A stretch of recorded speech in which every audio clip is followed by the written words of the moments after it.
What's up, Internet? My name's Nerdy. And I'm Clarus. We get Nerdy Nightly. We thought we'd share it with you. The Croods 2 has finally done it.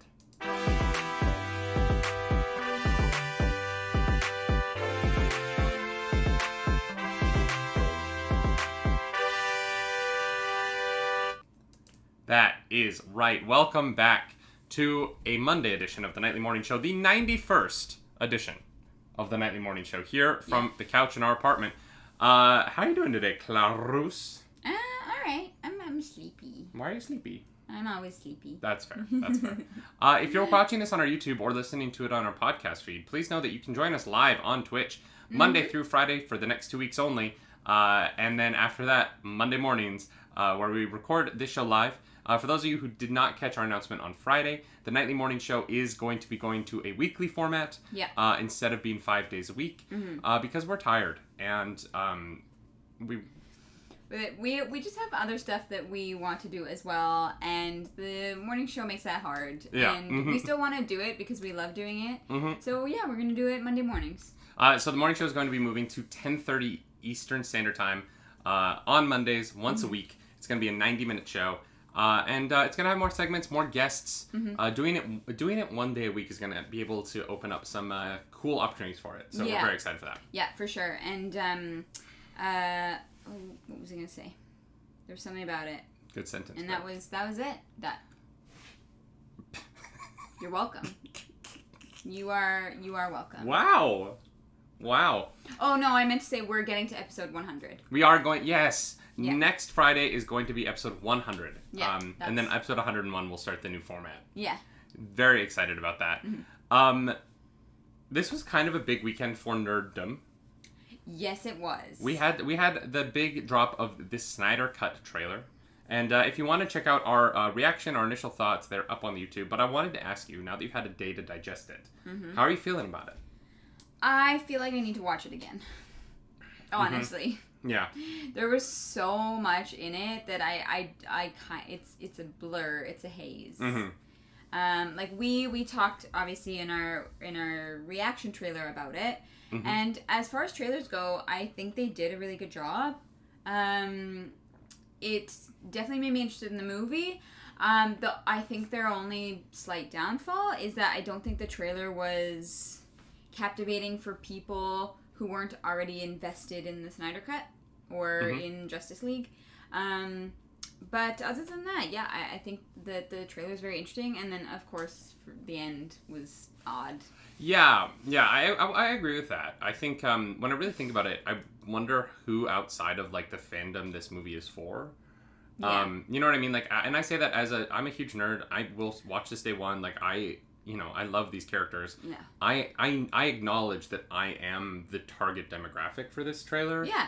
And it worked for me. But I've also, like, read The Dark Side War. I've also read, you know what I mean? Like, I know who this character is. I know who all these characters are. Yeah. And so for me, like, I was like, oh, this is for me.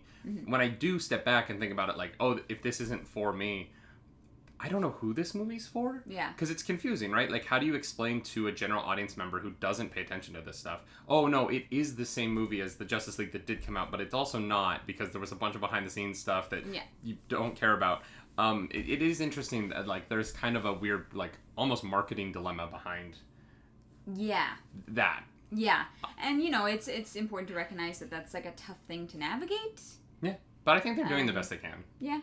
I do, now that we've had it for a day, the end of the trailer, with Joker saying we live in a society, I'm at the point now where if it's going to be in the movie, which it looks like it is, I'm glad it's in the trailer.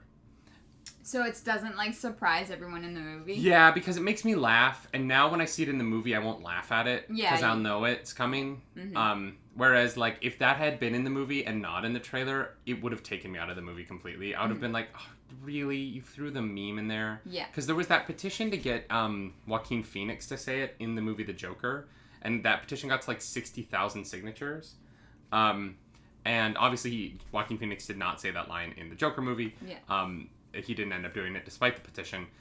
So I don't, like, I know that Zack Snyder and Jared Leto knew what it was when he said it. You know what I mean? Like, they knew what they were doing.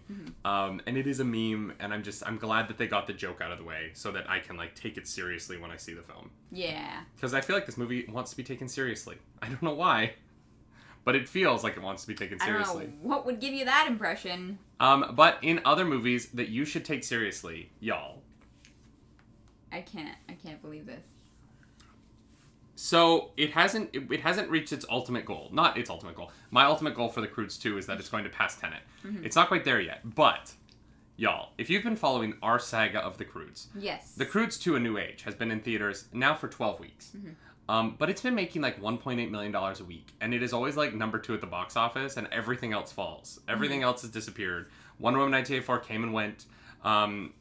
Everything else has come and gone. Hunter came and went. And it's usually sitting at about a $1.8 million each week. But this weekend, it skyrocketed. Croods 2 is going to the moon, baby! Because the Croods: A New Age jumped 21.4% to gross $2,040,000. Wow. Which is significant because there was a new movie in theaters. There was a new movie in theaters called Judas and the Black Messiah, which is a story about the Black Panther Party that I really want to see. The trailers for it are unbelievable. Daniel Kaluuya's in it, who's like an unbelievable, remarkable actor. Dominique Fishback, a girl I went to college with, is one of the female leads of that movie. Oh, wow. I'm really excited to see Judas and the Black Messiah. Haven't had a chance to yet. But it only grossed $2 million. And so the Croods 2, by a margin of $40,000, is number 1 at the box office again in its 12th week of release. Well done. Well done, Croods. This is insanity. Yeah. This is becoming like actual insanity. This movie jumped up 21%. It's because everyone, like, saw us talking about it on the morning show. I just can't. I'm like, oh, God, right, we gotta go see this movie. You know, everyone's been, like, rooting for it. Miller says, what's a theater? Oh, you mean the Croods 2 viewing building?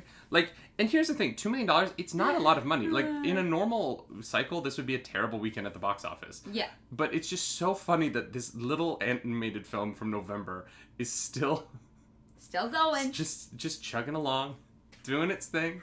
Having a good time. Slow and steady, you know. Although not really slow. Slow for normal times, but not for, like, pandemic times. In an interesting move, Wonder Woman 1984 also jumped way up. Wonder Woman jumped 43.6% from its previous weekend. Up to 1.3 million. It had dropped under $1 million last weekend. I had talked last weekend about how the Super Bowl weekend is typically a bad weekend at the box office. Yes. And so this might just Except for the Croods. Except for the Croods, which held steady. This might just be a reflection of that.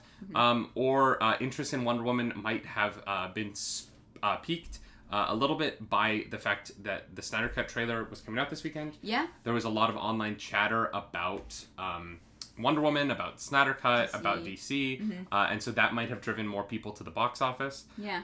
But Wonder Woman is now sitting at $41.8 million total domestic box office, which for a pandemic, you know, it's not Croods 2 numbers. Croods 2 sitting at $48.3 million.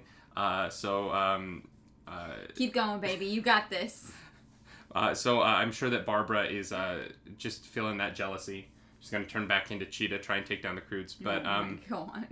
Also in the top 5, The Little Things actually beat Wonder Woman at $1.88 million, and The Marksman's at $1.1 million. And the new movie Land is at number 6. I've never heard of this movie, but it grossed $940,000 in its opening weekend. Yeah, I don't know it. And Willy's Wonderland, a movie that I can't wait to see. I might watch it while you play D&D. That came in at $95,000 from box office, which isn't surprising. It is a PVOD release. And that's at number 13. So Nick Cage, unlucky number 13 for Nick Cage on his opening weekend. Yeah. Or maybe that was on purpose. Or maybe it was on purpose. Maybe it's all planned. Illuminati. There's a triangle, you know what I mean? Oh my God. We live in a society. Stop. Oh God. Yeah, you were like, you gonna watch Willy's Wonderland with me? And I was like, no. That video didn't get to 69 likes. All I had to do was get 69 likes and she had to watch it. Yeah. It's a shame. It's a shame. It's a shame. Although, over the weekend, the Nerdy Nightly TikTok passed 100,000 likes. Hey. Which was cool. I've never had 100,000 people like me before. And I still don't. Wow. In a interesting twist on the box office, though, something unexpected happened this weekend. Oh. The Avengers Endgame lost one of its records. Yes, we talked about this. Yeah, so for those of you who don't know, Endgame broke like every box office record when it was released. Yeah. And one of those records was the largest box office return in a single market in one weekend. That being $357 million in North America on its opening weekend. Mm-hmm. That is not the record anymore, though, because Detective Chinatown 3, the third sequel in a very, very popular Chinese film series, debuted in China over the weekend to 393 million American dollars. It raked in 2.57 billion of the local currency. Right. But that translates to $393 million in one weekend in one market, that being China. It is the largest opening for a movie in a single market ever, and it is an incredible. It's an incredible accomplishment. It is also a testament to the difference in how the coronavirus pandemic is being handled internationally versus North America. Yeah. The fact that China is able to have its movie theaters open, to have the capacity available for people to spend this much money at the movie theater is unbelievable, considering I have not been to a movie theater since Tenet in August. Yeah. In Alberta. Yep. Yeah. Yeah. Which is tragic. There was also a second movie that came out that grossed $160 million behind that. So it's not even like all the box office money was poured into Detective Chinatown 3. Yeah. There was a second film. I don't have it in this article that I'm reading from comicmovie.com, but I did read on another site that there was another Chinese film that released. This is a time of year where China typically closes down its box office to outside films. And it's sort of a nationalistic holiday where a lot of people go see Chinese films. This happens every year, this time of year. And so it's not surprising to see a movie do really well, but $393 million is unbelievably huge. And this is, it's a huge success. Detective Chinatown is a huge franchise there. And I kind of want to check out a Detective Chinatown movie. Yeah, I've never seen one. I want to see what the hype is about. Yeah, but they're beloved, clearly. Well, yeah, that's an incredible accomplishment. You know what I mean? To beat out Endgame like that. Yeah. I mean, the Endgame is fine. Yeah, and like the global, the thing about the Chinese box office is there are movies that do really, really well there. Yeah.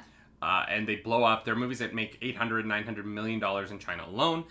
They don't have the ability to get to that next level because they aren't proliferated throughout the world as much. Yeah. American films don't make as much in North America unless you are The Force Awakens, which almost hit $1 billion in the US alone. Right. They don't make as much in North America, but they are such global releases. Yeah. And Chinese box office movies have not yet been able to kind of penetrate out in that same way. There are movies that come across from China that do very well. Obviously, there are movies that do well-ish that I really love to go see. I really like the animated film Nietzsche, which was really good, and The Wandering Earth, which was a sci-fi movie that they ended up on Netflix in North America. So it didn't manage to add to its box office, but was a really impressive, massive scale sci-fi film from China, which was really good. 2 years ago? 2019? Yeah. Let's go with 2019. I might be wrong. We're sticking with it. We're sticking with it. When do you think we're going to see a movie that passes Endgame's global $3 billion goal? I don't think it's $3 billion. I think it's like 2.9 or something. Do you think we'll see a movie past that?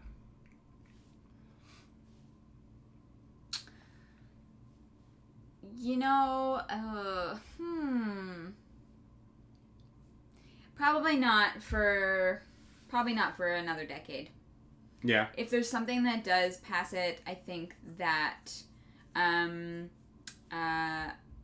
don't think we know what it is yet. Like I don't think I'd be able to guess. I think it's something that will be like worked towards. Here's the thing, you also have to take into account for inflation.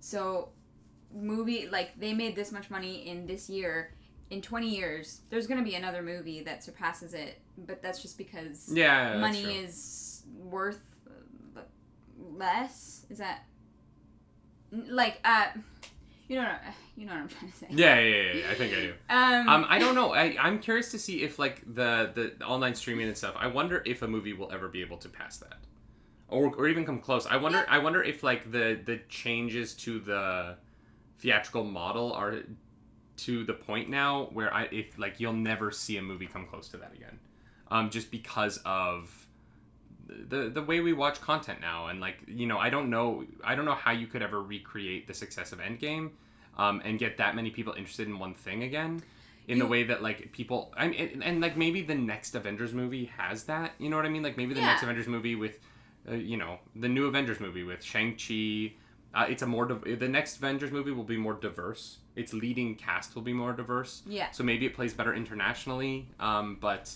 I don't know. I just feel like with the way that we consume content now, and like the way that this year in particular has affected movie theaters and movie theater chains, and you know, HBO Max gets all the Warner Brothers movies day one. Like I don't know if we're going to have that same kind of thing happen again. Yeah, that's why I say I'm sure there will be something eventually, but we don't know what it is yet, because the reason Endgame did so well is because they have so many years of history behind it. You know, there have people, it started with the comics and then bringing those to life and bringing them to movies, making them more accessible for people, and just reaching such a broad spectrum of human beings. I think that there will be something someday that does that again in a similar way that has years and years of history and backstory. But like I said, I couldn't guess what it is right now, because I don't believe there's anything right now on that scale. Yeah, I agree with that.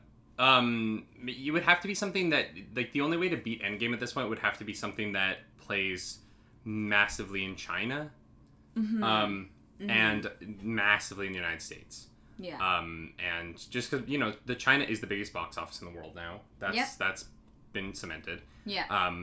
There's just more people by a threefold, you know what I mean? Yeah. So it's tough. Captain Cinnamon Buns, our good friend Captain Cinnamon Buns in the chat, is saying, I think Endgame, among others, has done a little bit of damage to movies. Every movie has to be the biggest thing ever. A lot of great indies, comedies, etc. are getting streaming releases instead of coming to theaters even before the pandemic. Here's the thing. That is not the fault of Endgame.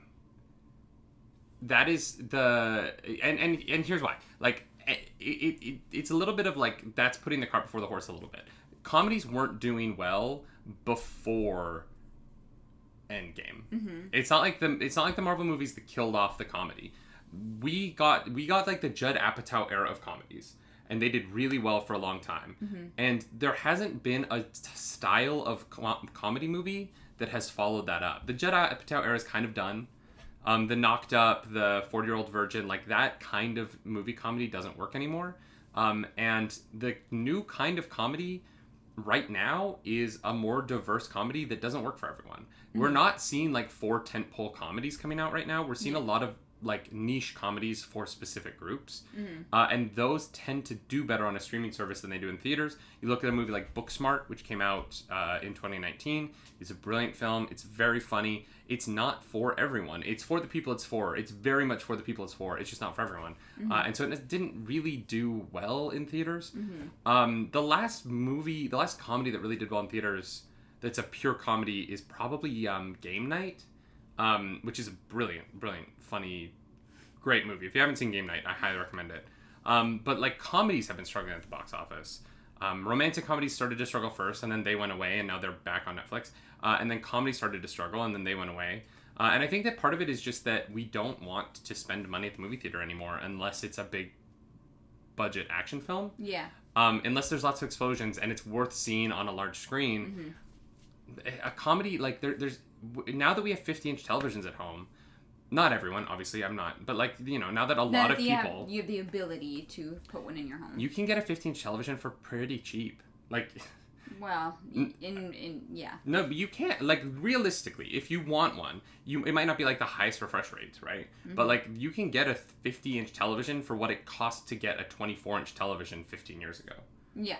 You know what I mean? So it just comparable pricing. Yeah. The cost of a big television now is so much less than it was when I was in college even. Yeah, 100%. My first television I bought when I moved out of my college dorm into my apartment cost more than the 50-inch television. It was 20 inches. It cost more than the 54-inch television that I bought 7 years later. Yeah.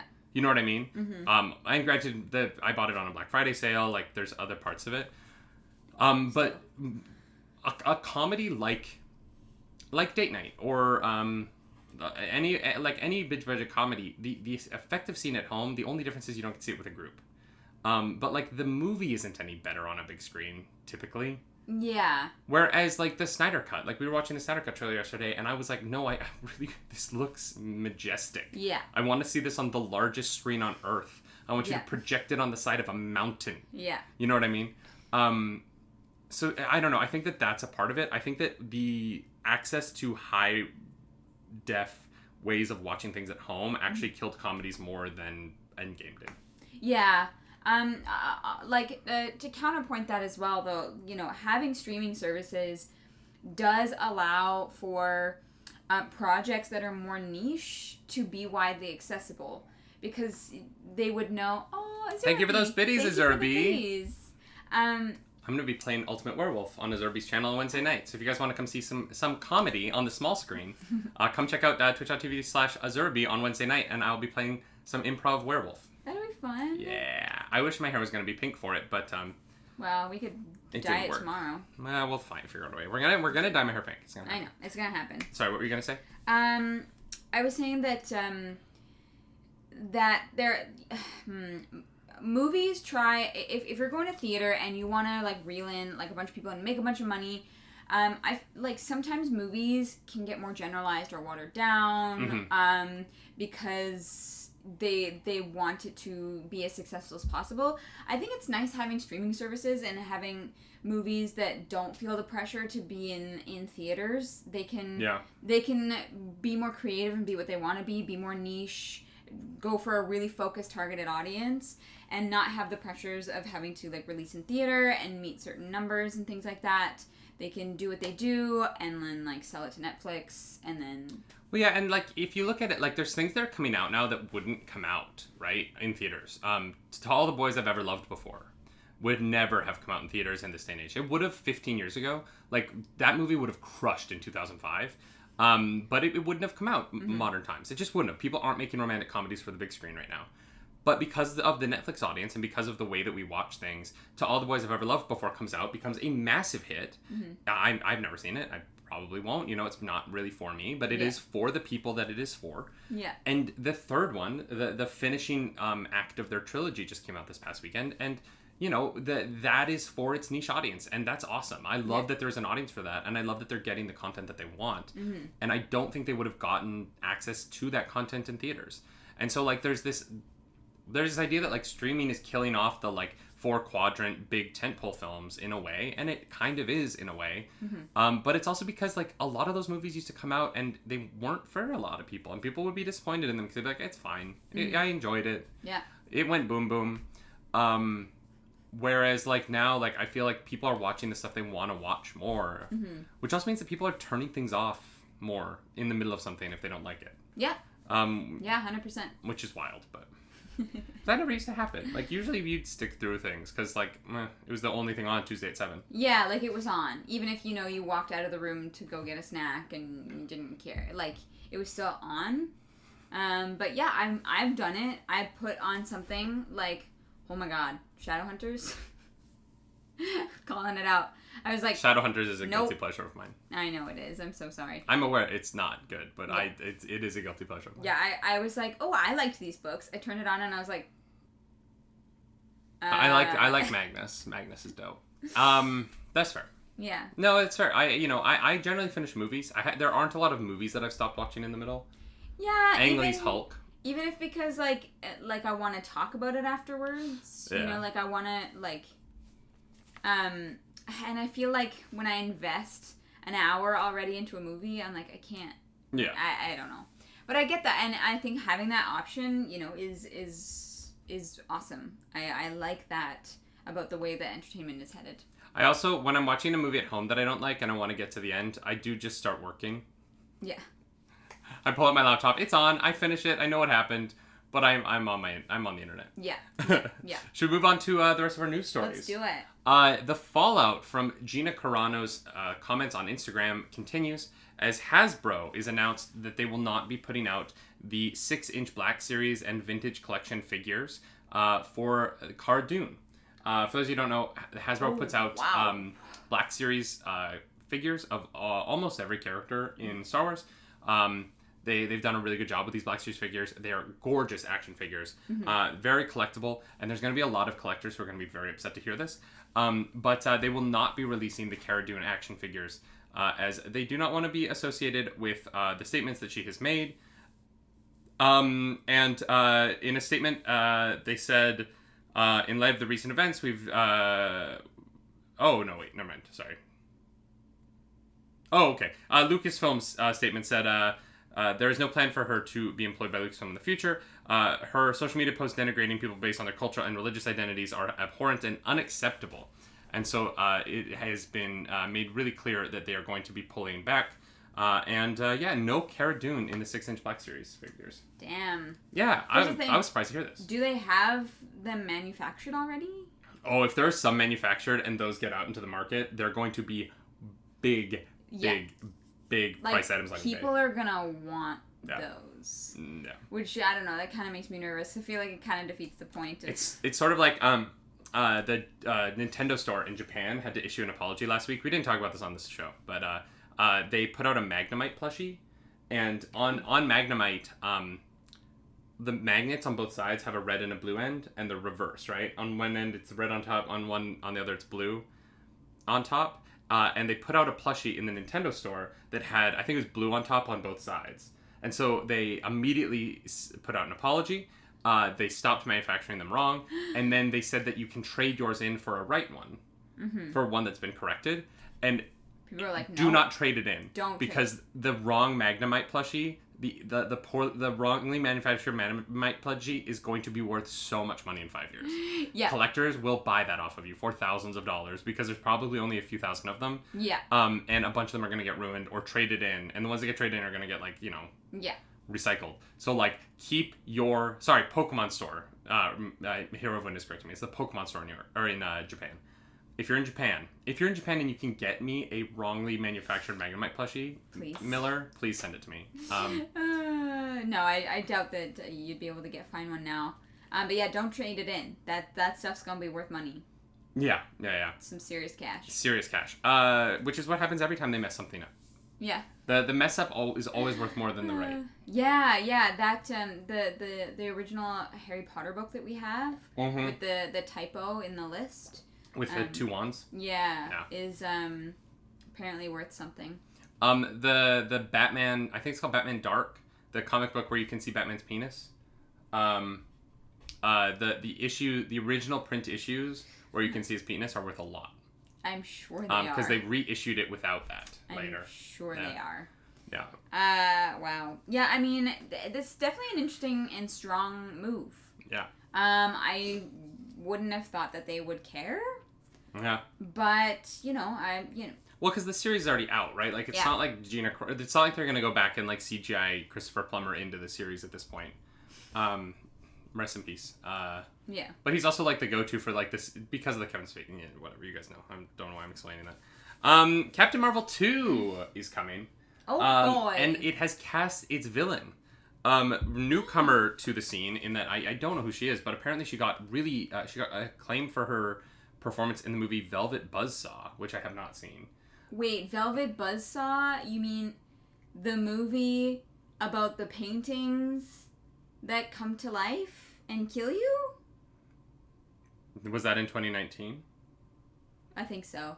Yeah, she, I've heard it was bad. Zawe? I hope it's Zawe Ashton, has been cast as the unnamed baddie. Interesting. Okay. Yeah. And so the trade deadline reported while the exact character is unknown, sources do say Ashton will be the main villain. Though, as we know with all Marvel films, there's always a chance that another antagonist may remain hidden until the very end of the film, which is a very interesting, bizarre sentence because that's not the case in a lot of Marvel films. Yeah. That's okay. But there are people speculating that she will be the Skrull Queen Varanke. Or Varanki, it's a Skrull name. I don't know how to pronounce it. Yeah. Who is very important to Secret Invasion, which we know they're going to be doing at some point. Yeah. So the setting up Secret Invasion and Captain Marvel 2 with this incredible character, Varanke is dope.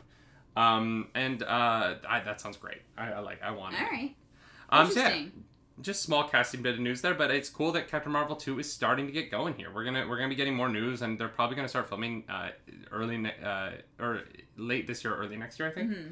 So I'm very excited for that. I like Captain Marvel. I know a lot of people don't. I like it. I think that's the one Marvel movie I still haven't seen. Is that the only one? You've seen Ragnarok? Yep. Wow, is that the only one? Okay, we need to get to that. Yeah. We also we have to watch all the DC movies so we can do that rank video we wanted to do. Oh God, yeah. In video game news, y'all, Valheim. y'all hear about this Valheim game everyone's talking about? Yep. Valheim appears to have Steam's biggest ever launch for a survival game. This is according to IGN. This game is taking off. That's great. On February 14th, Valheim hit an all-time peak of 367,443 players at one time, barely 2 weeks following its release. That is compared to Terraria has the all-time high with 489,000 back in May 2020, although that was a one-time thing because of it was the final update to the game. Terraria typically pulls in 30 to 50,000 players. Mm-hmm.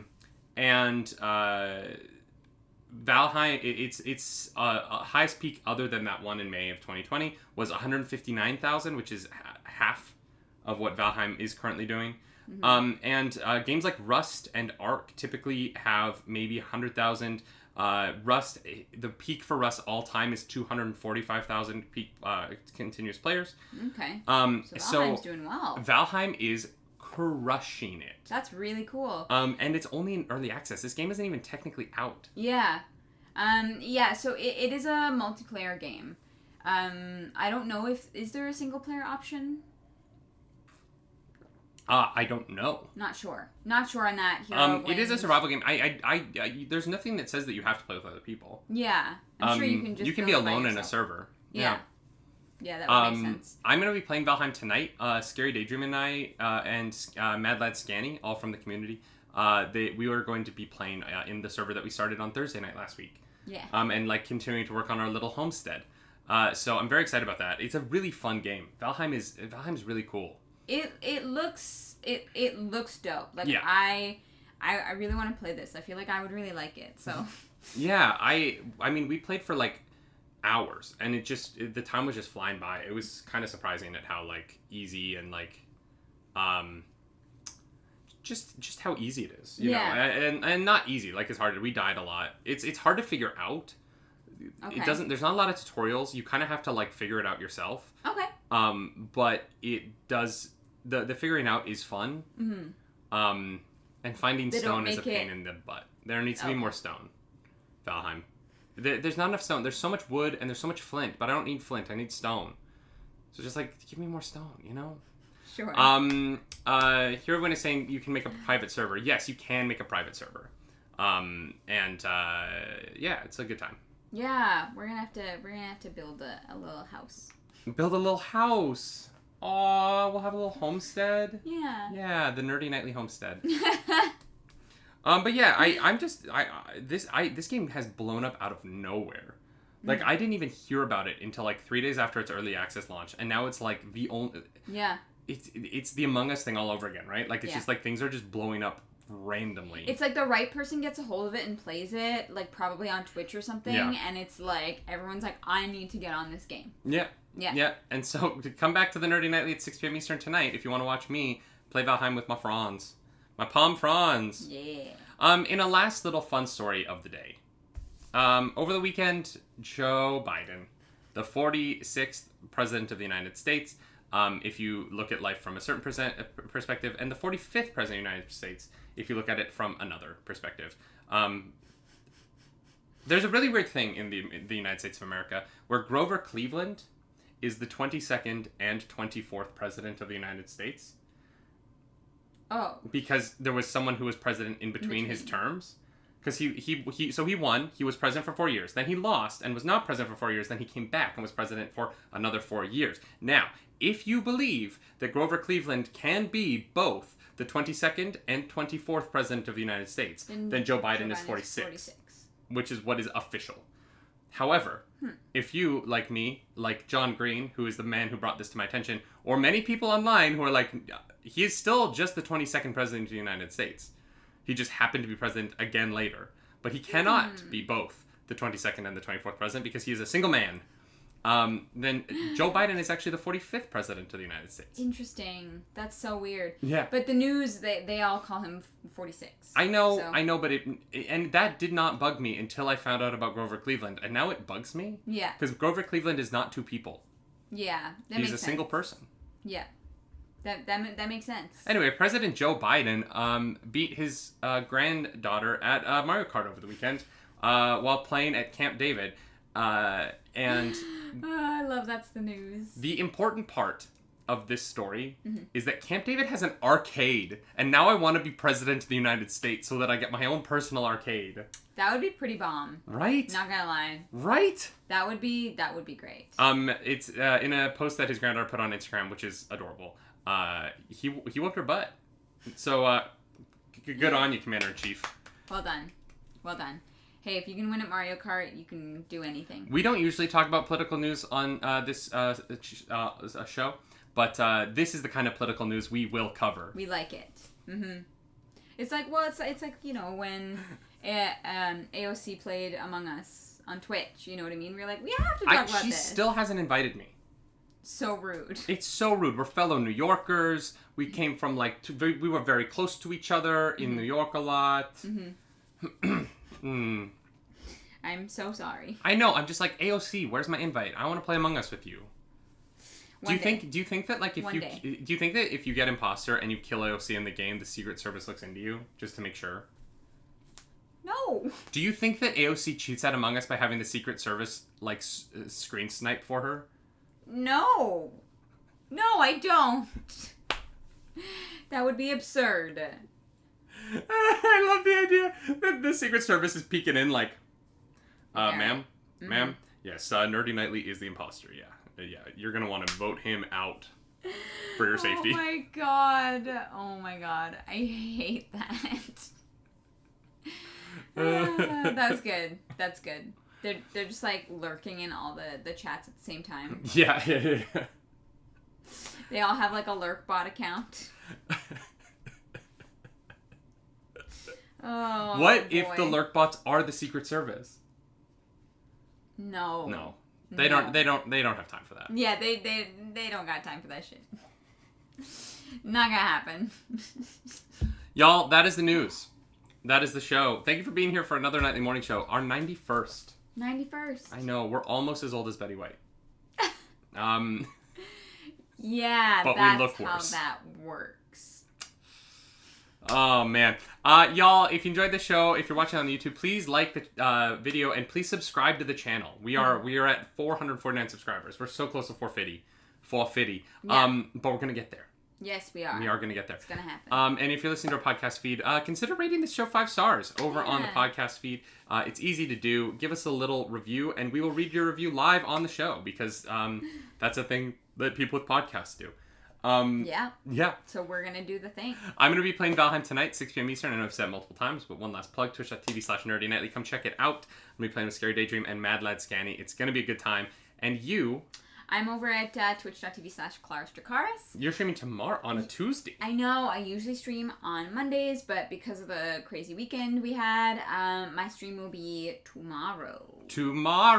Yeah. Tomorrow. So we're going to be playing... It's only a day. Pokemon Emerald.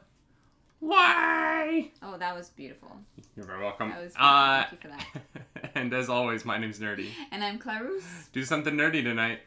Bye. Bye-bye.